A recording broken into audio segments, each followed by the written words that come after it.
Shiko, njerëzit duhet ta dinë që ca letra dalin, po ca letra edhe nuk publikohen, po letrat janë bërnëzida, dokumentat janë. Dgjoj, Pa baza nuk folet, po. këta i bëjnë në mënyrë sekrete gjërat, po ka që nuk e ndalojnë dot. Ne shqiptarët jemi popull kushërinjsh. Njohim gjithë, na njohin gjithë, njihen me gjithë. Pa ne popull në themel që kushdo shpëton nga korrupsioni. Si me popull tarafi, misia që është. Tu s'ma do të gjë sekret.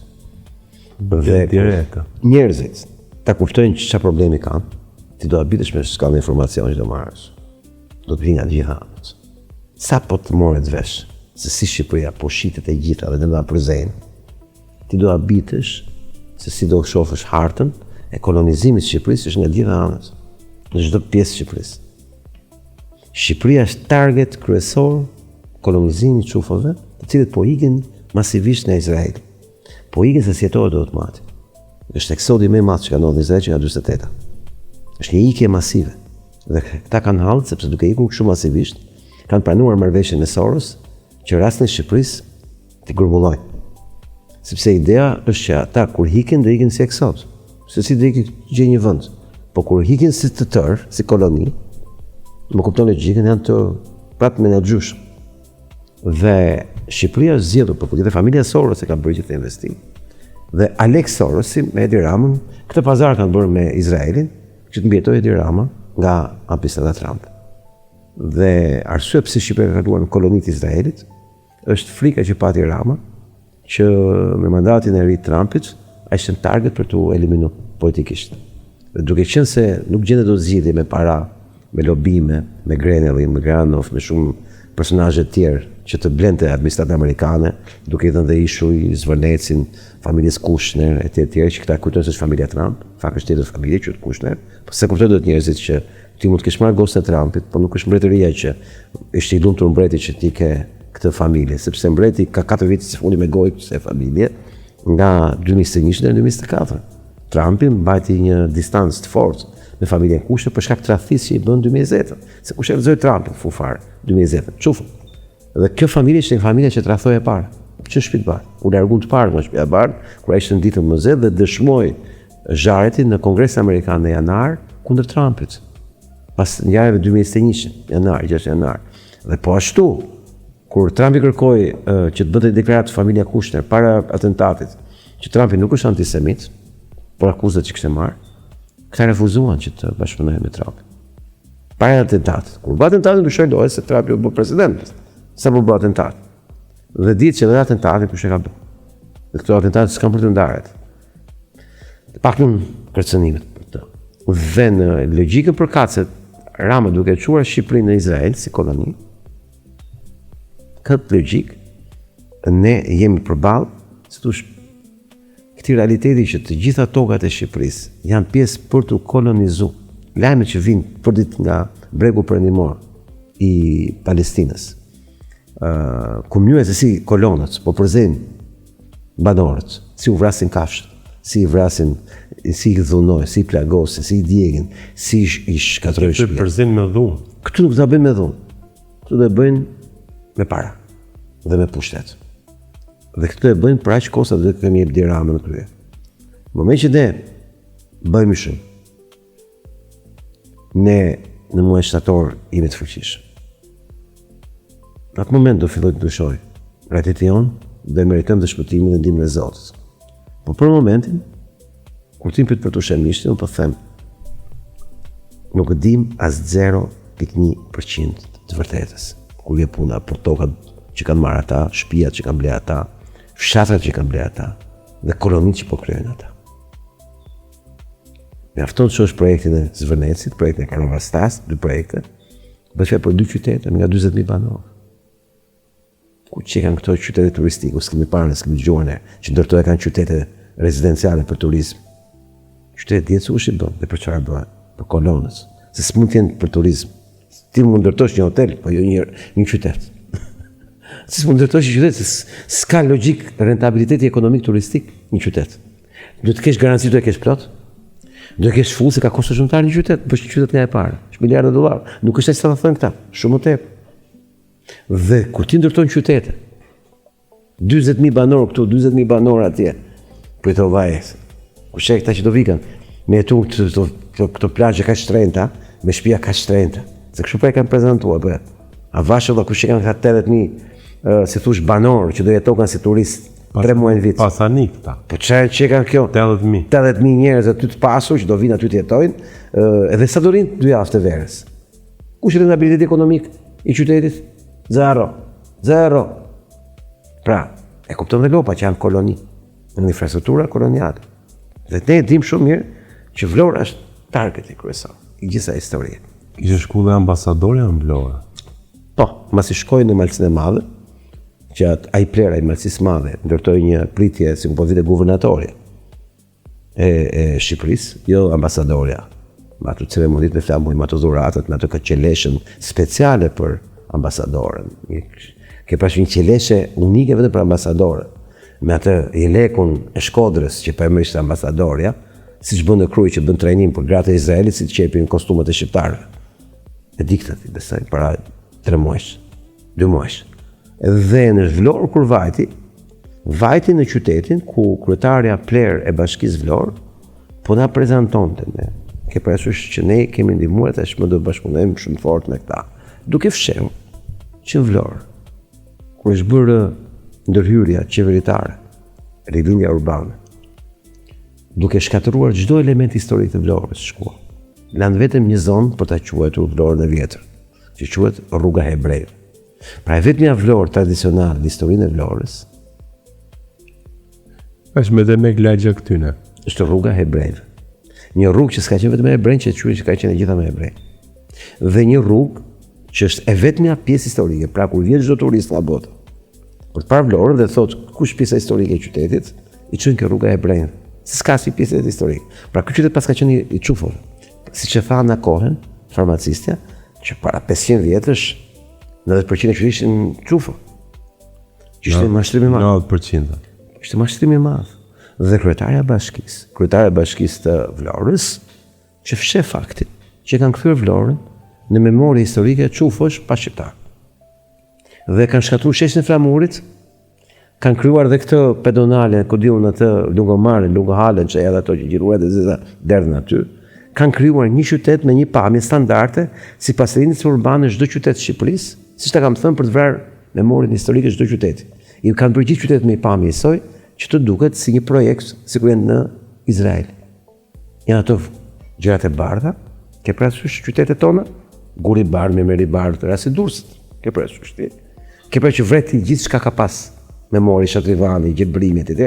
Këto pllakat e tilla që të kujtojnë gjithmonë qytetet e Izraelit. Pra si ato filmat me alien që vinë alienët dhe po përshtasin klimën e tokës, territorin e tokës me alienë që do vinë të jetojnë, kolonët alienë që do vinë të jetojnë. Në këtë lloj koncepti edhe Vlora është në këtë format dhe vjen një gjë historike e Vlorës është Rruga Hebrejve. Dhe kanë shkatruar memorinë historike të shoqatës Labëria, shoqatë 100 sa vjeçare, patriotike, gjigande, e cila përfundimisht përfundon duart e enverizëve dhe komunistëve, të cilët i bën me atë këtyre menderën, sepse muzeun e tyre tashmë kemi muzeun e Holokaustit, muzeun e Hebrejve, nuk është për tyre. Vran çdo memorie që ka Vlorë, zhdukën çdo gjë që ka Vlorë. Dhe kanë këtyre. Dhe kur ti e merr këtë informacion dhe e përpunon, ti mëson dhe gjë të tmerrshme pastaj, që i kolonia e Izraelit, kur mëson që imami i Vlorës shkarkohet nga puna, nga komuniteti musliman, sepse tha që nuk është e vërtetë që Vlora ka pas 90% hebrej dhe 10% shqiptar. S'kishte boga kineje, nësë shim zhusho. Vlla, të shkarkosh imamin e qytetit nga komuniteti musliman, se ka thënë që Vlora nuk ka qenë e hebrejve, do të thotë që ky vend është kolonia e Izraelit, kur dhe komuniteti musliman i mbërullet nga Tel Aviv. Pra Rama është guvernator de jure i Shqipërisë që i caktuar nga Izraeli, me pushtet absolut. Pyetja është si e mori Rama këtë titull guvernatori i Shqipërisë nga Izraeli në këtë situatë gjeopolitike botërore. E mori sepse familja Soros ndërtoi gjithë të mekanizëm me Ramën. Dhe Alex ne kemi këto ditë, e diti, në Shqipëri, vjen çdo gushte. E pam dhe me Ramën, apo. E pam në Dhërmi, apo. Thuhet që është villat qeveritare. Gjithë ky proces i kalimit të Shqipërisë nga sateliti i Amerikës në koloninë e Izraelit erdhi sepse fitoi Donald Trump zgjedhjet. sepse Rama për të shpëtuar në Amerika e Donald Trump, si sateliti i Amerikës, zgjodhi të jetë koloni e Izraelit. Ky projekt është 15 vjeçar, 2035-2040 mbaronte. E ky është përshpejtoi nga halli se do ta ishte. Edhe shumë gaz po japin tash. Shumë gaz po japin, sepse është një proces që po e nisë se ndalon dot. Po mirë më burr. Ti thush burrit tuaj në Amerikë, t'japi ishull dhe mos të ta varje ajo vëlla me të zgjidh punë, është interesant. Ti thush njerëzve këtu, bo patronazhist na 50 euro kundra vendit tat, ai bëhet vëlla. Ke një fotografi. Po ka logjik më. Ke një fotografi që e thotë që është në Shkodër, më që 11, 12, është rrethimi i Shkodrës.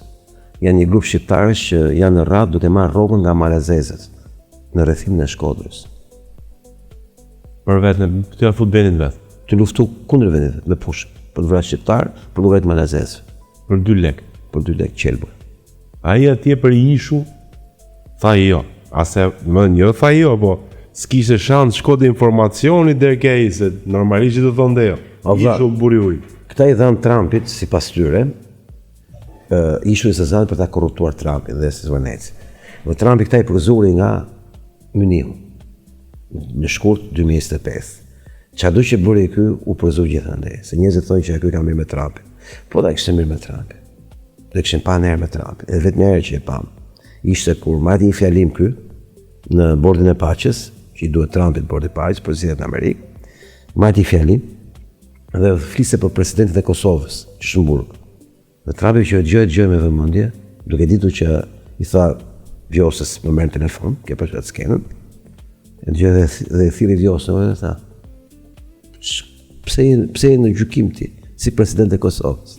Jo tha si jam unë. Po ky tha. Ky pra. Dhe thrasin Ramën aty. Por pse thotë që kjo është në Hag, në burg, është në hetim? Jo se kisha për këtë dhe kisha për ish presidentin. Por thaç. Ai s'kishte përmend emrin. Dhe ky kujtoi se ishte fjala për Vjosën. Ky për të shpëtuar nga Trumpi shkoi dhe i tha Shqipërinë Bibit. Duke thënë që tash gjithë Shqipëria është e jotja, më mbron mua që të jetë Shqipëria jote. Pra i ofroi një dhuratë gjigante. Ky për dhuratë ishte planifikuar të evolonte në 15 vitet e ardhshme, pak nga pak, që kur të vinin çufot, të mos kishte ngel më këmbë shqiptari. Dhe të kishin vetëm ta çet kastratët, pacollët, këta që do merrshin gjithë Shqipërinë që do kishin marrë, do ja merrshin kështu, ke parasysh me dorë. Ja u marrin kështu me shantazhe, me gjone, me mjete, dhe në fund fare dhe me ca parasa për të justifikuar. Po në thel, kjo që i rreti menja, që do e bënin gjë shpejt, që do të bërë nga dalë, isha shkatroj plani se u zgjuan shqiptarët. Bën shumë zhurmë kur e bën këtë, që e bën Zvërnec zhurmë. Në ky moment që ata bën këtë zhurmë Zvërnec, zgjoj gjithë dynjan, zgjoj gjithë shqiptarët. Dhe shqiptarët tashmë po bën personazhe kudo në botë, ku në Argjentinë shkruajnë ta bëjmë si shqiptarët. Në Itali po thuhet ta bëjmë si shqiptarët, në Greqi po thuhet ta bëjmë si shqiptarët. Kudo në Amerikën Latine që ka filluar ky proces i përballjes me kolonizimin e çufave, është pikërisht këtë gjë. Dhe pyetja është, çfarë është Izraeli i madh? Dhe kush është Izraeli i madh? Mos nuk është Izraeli i madh ai koncepti i Eufratit, nga Luminil deri atje, domethënë që përfshin ato 5 shtetet. Mos është ajo një rreth e madhe, sepse Izraeli vërtet i madh mund të jetë kolonizimi i gjithë planetit, me çufot e tyre nga i vend, nga i koloni kudo. Dhe është rasti që Shqipëria të jetë një nga zonat e reja, sipas dokumentave të vitit 1935, që ndodhen në Kongresin Amerikan, nga një gazetar sionist, të përgatitur me mision, Eliot më duket se kishte emrin ai. Ky tipi ndërtoi një raport 35 faqe pse Shqipëria është vendi më i përshtatshëm për krijuar Izraelin. Dhe pse thoshte ai, na duhet Shqipëria dhe jo Palestina. Ai thoshte Palestina, thoshte do ketë to probleme, do ketë atë problem, ka kushte të këqija atmosferike, është e thatësirë, po ke keq etj, larg Evropës, larg biznesit, larg shumë gjonave, do ketë shumë probleme për shkak të zonës ekonomike etj, do ketë dhe luftë. Kurse Shqipëria thoshte ai, është zona më e mirë në botë. Ka gjelbrim, ka ujëra të ëmbla, ujëra të ftohta, ka ekosistem mrekullueshëm, ka toka bujqësore shumë pjellore dhe është ideale për ne, se ne u blejmë shqiptarëve këtë gjë. Dhe ky projekt Rami 35. Ju mbani mend këtu kemi lexuar dokumentin e konsullit shqiptar në Vjenë, se si parlamenti e qeverinë e Zogut, që mos guxoni t'ju shkojnë mend me i lon këta me artë se ne ikëm morën fund po erdhën këta. Dhe dim që Zogu e anulloi këtë kërkesë të tyre, e ktheu mbrapsht me gjë negativ.